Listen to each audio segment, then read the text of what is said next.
Warm greetings to all.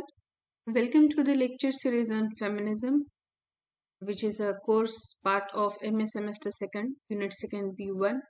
And in that course, today we'll be dealing with A Room of One's Own by Virginia Woolf.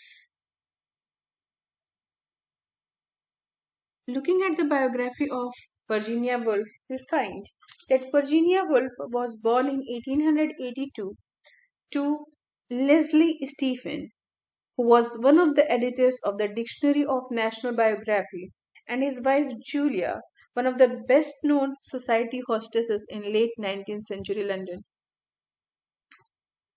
Woolf's own recollection of her childhood focused largely on repression and abuse.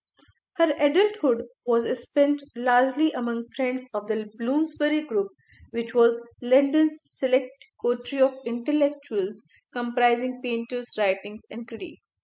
The group included people as diverse as the economist John Maynard Keynes, who was the iconoclastic biographer, Lytton Strachey, and the novelist E.M. Forster.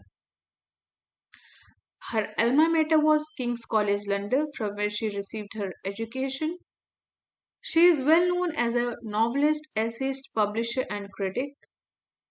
She was married to Leonard Woolf, and her notable works include Mrs. Dalloway, To the Lighthouse, Orlando, A Room of One's Own, and The Waves.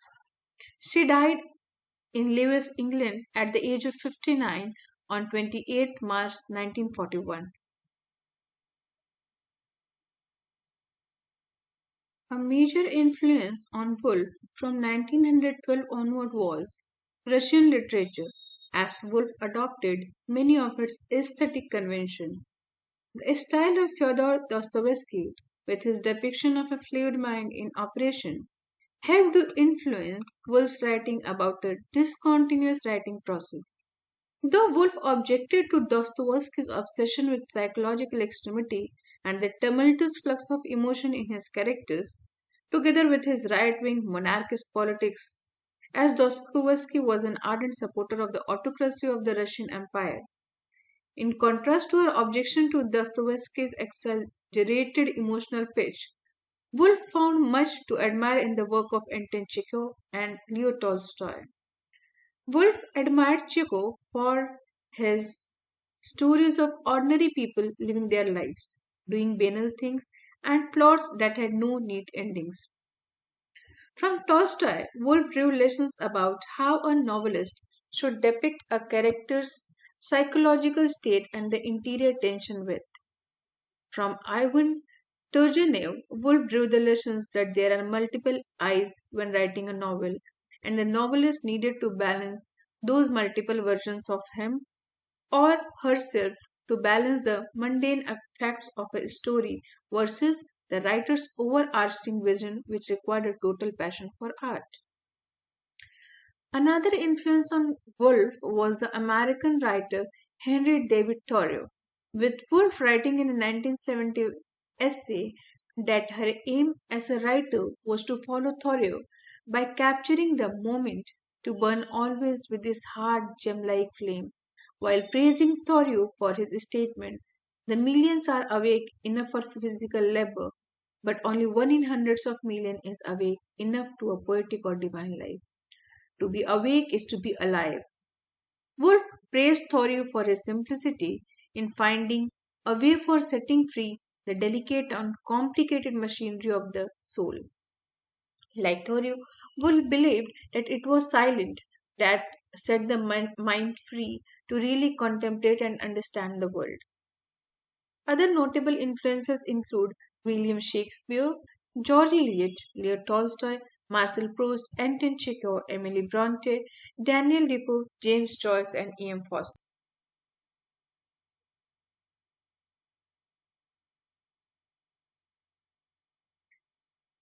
The origin of her extended essay, A Room of One's Own, lies in her quotation when she writes, "A woman must have money and a room of her own if she is to write fiction."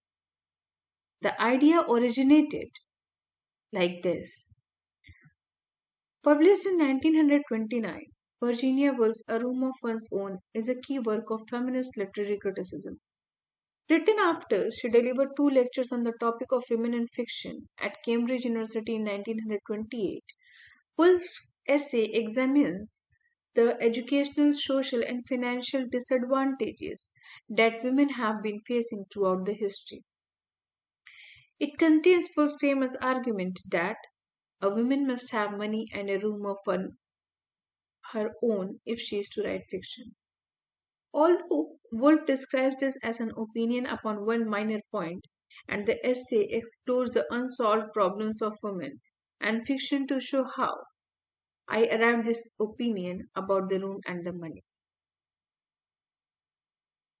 Moving to the content of the chapter, let us see what does she write in her first chapter. Woolf has been asked to speak on the topic of women in fiction. Her thesis is that a woman must have money and a room of her own if she is to write fiction. This thesis has a limited scope, she admits, one that leaves the great problem of the true nature of woman and the true nature of fiction unsolved. Yet, she extends the hope that her reflections may shed at least some light on those questions as well. The essay has been designed as an explanation of how Woolf arrived at her thesis. To present this argument, she says, she must take a detour through fiction. I propose making use of all the liberties and license of a novelist to tell you the story of the 2 days that preceded my coming here. How, bowed down by the weight of the subject which you have laid upon my shoulders, I pondered it and made it work in and out of my daily life. She narrates, the narrator sits on the banks of a river at Oxbridge. Now, Oxbridge is a fictional university meant to suggest Oxford and Cambridge together. The narrator sits on the banks of a river at Oxbridge, pondering the question of women and fiction. She represents her musings metaphorically in terms of fishing. She writes, thought had its line down into the stream of the mind, where it drifts in the current and waits for the tug of an idea. As soon as she gets a bite, however, she is interrupted by the approach of the beadle, a university security guard who enforces the rule by which women are not allowed to walk onto the grass. She scurries back to her proper place on the gravel path, remarking that, while no very great harm had been done, she had lost her little fish of an idea. As she revels in the tranquility and beauty of her surroundings, the narrator remembers an essay by Charles Lamb about revisiting Oxbridge. She is inspired to view the manuscript in the library, only to be told that ladies are only admitted to the library if accompanied by a fellow of the college or furnished with a letter of introduction.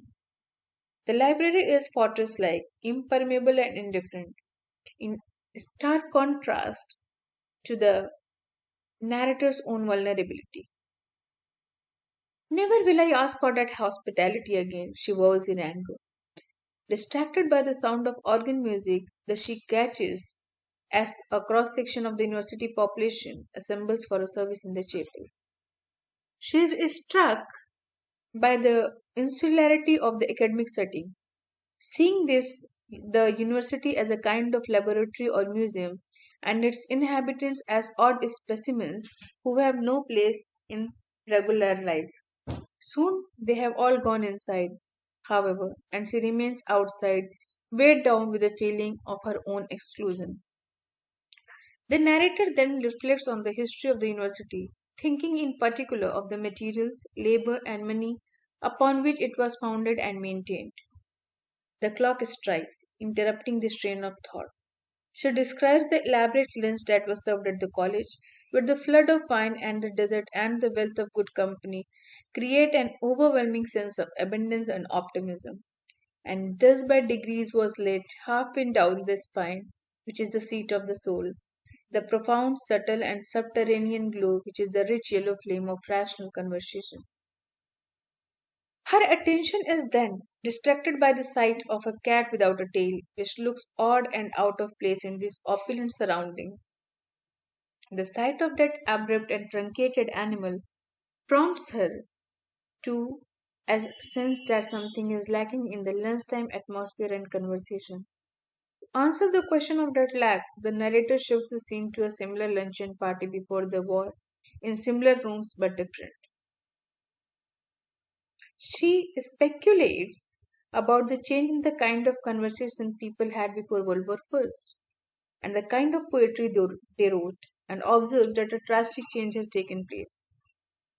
The romantic use of a Tennyson or a Rossetti no longer seem possible in the post war era. The difference being that earlier poetry celebrates some feelings that one used to have at luncheon parties before the war, perhaps. The new poetry, however, expresses thoughts and emotions so gut wrenchingly new that readers cannot respond to them with the same familiarity or comfortable recognition. The narrator describes a meal at Farnham, which compares but poorly with the grand luncheon earlier in the day.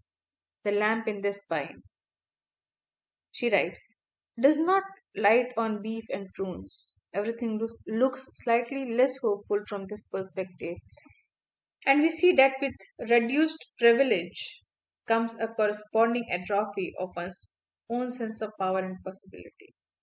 Conversation is gossipy rather than profound, and the narrator retires to the room of her friend Mary Satan with a vague feeling of discontent.